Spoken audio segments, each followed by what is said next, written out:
My devotional this morning I did with my son at prayer breakfast, and it's a very well-known verse that's a little more relevant, I think, when you look at the verse in its broader context. It's from Philippians chapter 4, verses 10 through 14. And I'm reading from the New King James Version that I found on BibleGateway.com. But I rejoiced in the Lord greatly that now at least your care for me has flourished again, though you surely did care, but you lacked opportunity. Not that I speak in regard to need, for I have learned in whatever state I am to be content.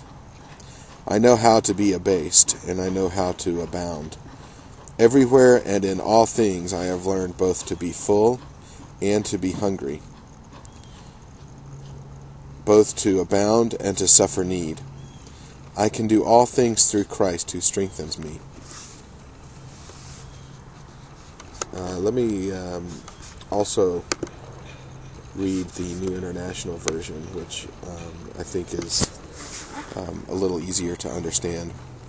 I rejoice greatly in the Lord that at least you have renewed your concern for me. Indeed, you have been concerned, but you had no opportunity to show it. I am not saying this because I am in need, for I have learned to be content, whatever the circumstances.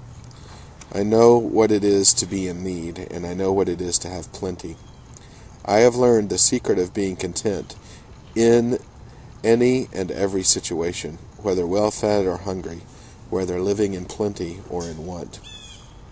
I can do everything through him who gives me strength. Yet it was good of you to share in my troubles.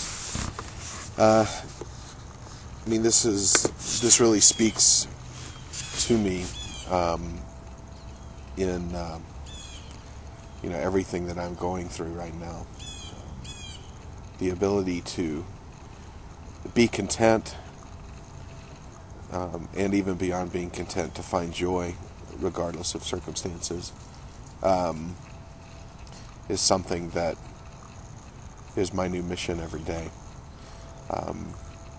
And also to be thankful for those that have shown concern, which I've had so many people who have reached out to me, who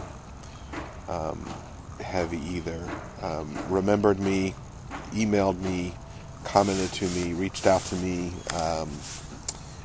wherever, as well as that continually keep me in their prayers.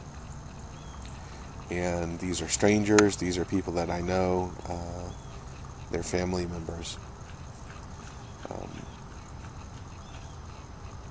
I talked to the boys and to my middle son in particular about this challenge of being content and being joyful, and not allowing circumstances and things to define us, and is something that even a child can understand, although there's so many pressures that are working in the opposite, to train our children to define themselves by what they have and by what people think of them rather than about who they are. And so